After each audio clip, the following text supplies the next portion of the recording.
ابتداء رب جلیل کے بابرکت نام سے جو دلوں کے بہت خوب جانتا ہے، سامعین و ناظرین کو محمد عامر حضور کا سلام قبول ہو۔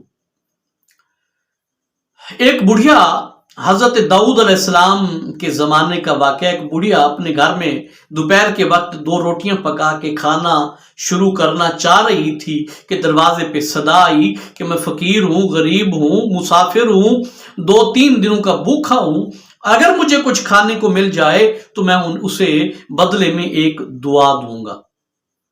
اس بڑھیا خاتون نے سوچا کہ صبح تو میں نے کھا لیا تھا، اب اگر میں نہ کھا کر کے اس فقیر کو دے دوں تو کھا تو میں شام کو بھی لوں گی، لیکن بدلے میں اس فقیر سے کچھ دعا مل جائے گی۔ یہ سوچ کر کے اس نے وہ دو روٹیاں جو تھیں دونوں اٹھائیں اور فقیر کو دے دی۔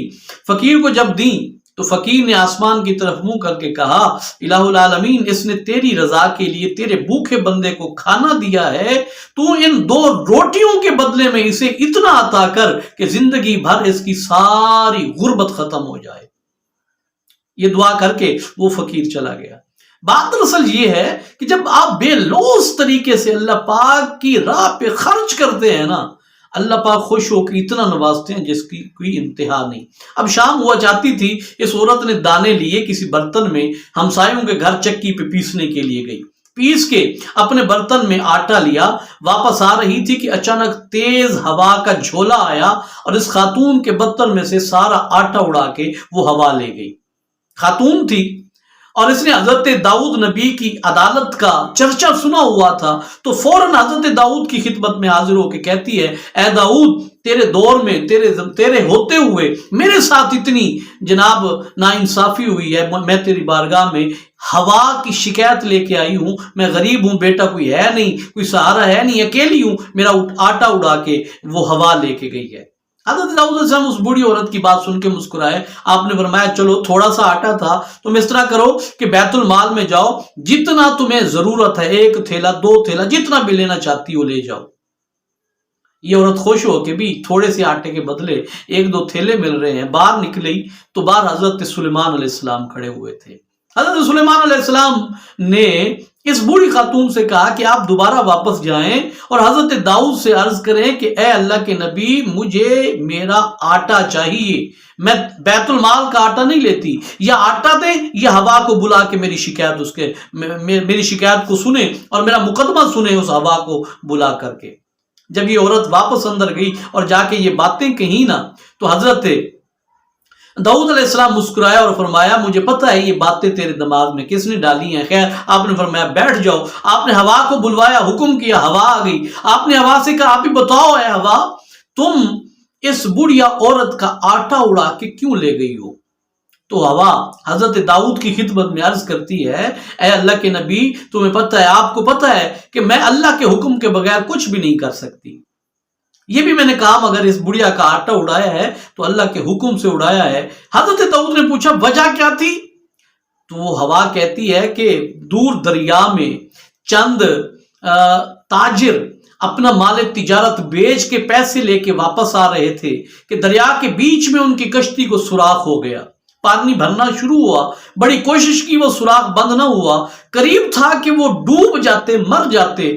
انہوں نے دعا کی، اے اللہ، ہمیں اس دردناک اور بے بسی کی موت سے بچا، ہم یہ سارے کا سارا مال تیری راہ میں خرچ کر دیں گے۔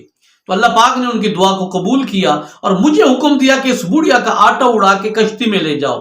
تو جب میں اس بڑھیا کا آٹا اڑا کے کشتی میں لے کے گئی تو پانی پہلے سے موجود تھا، آٹے اور پانی کی وجہ سے وہ سوراخ بند ہو گیا اور ان تاجروں کی جان بچ گئی۔ ابھی وہ تھوڑی دیر میں سارا مال لے کے آپ کی خدمت میں پیش ہونے والے ہیں۔ تھوڑی دیر گزری، وہ تاجر آ گئے اور ڈھیر سارا مال حضرت داؤد کی خدمت میں حاضر کر دیا۔ اب حضرت داؤد نے اس بڑھیا کو بلایا اور بڑھیا کو بلا کر کے کہا کہ پہلے 2 تھیلے کہے تھے آٹے کے، وہ تو نہیں لے گئی۔ اس ہوا نے کہا کہ اللہ کے حکم سے یہ سارا کام ہوا ہے، تو ان تاجروں کی جان بچی ہے تیرے آٹے کی وجہ سے، یہ ان کا سامنے مال پڑا ہے، جتنا اٹھا سکتی ہو اٹھا کے لے جاؤ۔ وہ عورت بوڑھی آگے گئی، دوپٹہ بچھایا، جتنے بھی پیسے جواہرات ڈالنے تھے ڈالے، گٹھڑی بنائی، اپنے سر پہ رکھی اور سر پہ رکھ کے اللہ کا ذکر کرتے ہوئے جب باہر نکلی اور اپنے گھر پہنچی تو جناب ہمسائیوں کی خواتین اکٹھی ہو گئیں اور پوچھنے لگیں کہ سارا دن کہاں رہی، کہاں گئی تھی اور یہ کیا لے کے آئی ہو؟ تو یہ بوڑھی خاتون کہتی ہے آج صبح میں نے اللہ پاک کے ساتھ تجارت کی تھی 2 روٹیوں کی، 2 روٹیوں کی تجارت کی تھی۔ دیکھو 2 روٹیوں کی تجارت اللہ کے ساتھ کی تو اللہ پاک سے تجارت کے بدلے میں اللہ پاک نے کتنا مجھے نفع عطا فرما دیا ہے، اتنا عطا کیا ہے کہ ساری زندگی کے لیے میری بھوک اور میری جو ہے غربت وہ ختم ہو گئی۔ تو پیارے دوستو، یہ واقعہ ہمیں سمجھا رہا ہے، سبق دے رہا ہے کہ اگر ہم اللہ پاک کے ساتھ تجارت کریں، یعنی بے لوث طریقے سے اللہ پاک کی راہ میں خرچ کریں، تو وہ اللہ اتنا رحیم ہے۔ اگر دیے ہوئے ایک روٹی میں بھی ہمارا خلوص شامل ہو گیا تو اللہ بدلے میں اتنا نوازیں گے کہ پیارے دوستو ہمارا دامن، ہماری جھولیاں اور ہماری دعائیں ختم ہو جائیں گی، اللہ پاک کی رحمت ہمارے سے ختم نہیں ہوگی۔ امید کرتا ہوں واقعہ پسند آیا ہوگا، اپنا ڈھیر سارا خیال رکھیے گا، بہت جلد ملیں گے، تب تک کے لیے اجازت دیجیے۔ السلام علیکم ورحمۃ اللہ۔